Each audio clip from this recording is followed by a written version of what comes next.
The year is 1985. It's the middle of the Iran-Iraq War. The new Islamic Republic of Iran and Saddam Hussein's Iraq are both fighting for control of the Shatt al-Arab waterway in the Persian Gulf. Backed by both Soviet Russia and the United States, Saddam Hussein's campaign was an advancement of political and economic motives. In Lebanon, the Lebanese Civil War has sparked civil turmoil. A series of kidnappings have successfully targeted over 107 foreigners around the nation. Among these are 7 Americans. Over 13,000 kilometers away, the Nicaraguan Revolution is in full swing. The Sandinista National Liberation Front, known as FSLN, its members, the Sandinistas, hold its iron grip on Nicaragua. The resistance, known as the Contras, is a group of anti-communist rebels backed by the United States government. Meanwhile, back at home, President Ronald Reagan lies in the Bethesda Naval Hospital after colon cancer surgery, where he is approached by National Security Advisor Robert McFarlane.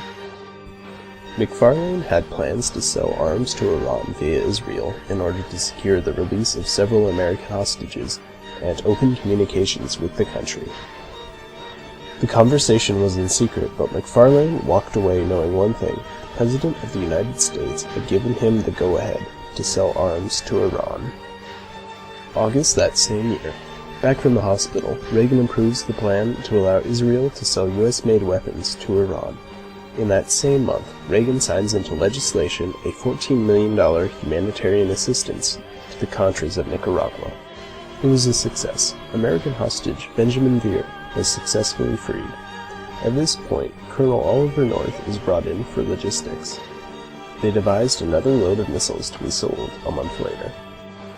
In Nicaragua, the first funds from arms sales are being divided up among the Contras.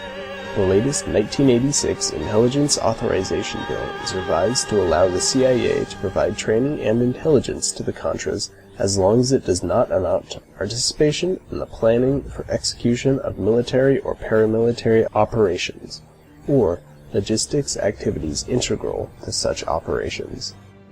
The new year, 1986, President Reagan signs funding authorizing the transfer of arms to Iran to reduce liability.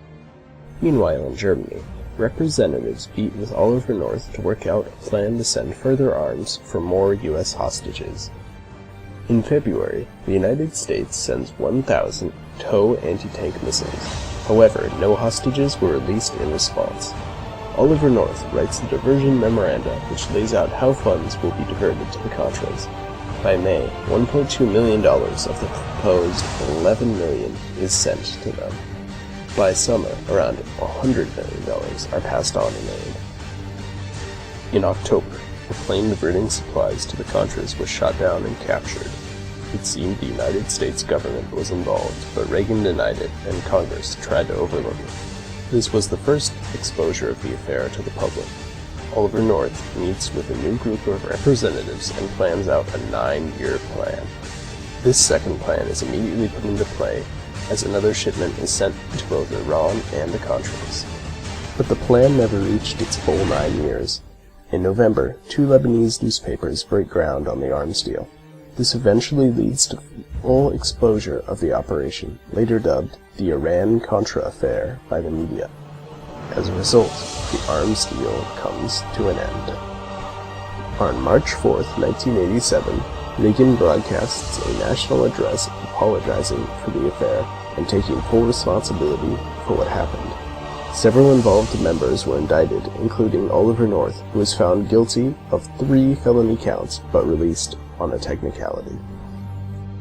So, was the Iran-Contra affair a just use of government power to secure hostages and combat communism, or was it a gross overreach of power? We contend that the American government was justified in trying to release hostages, but by selling weapons to Iran and funding the Contras, the U.S. government only contributed to world conflicts and did not advance the agenda of peace.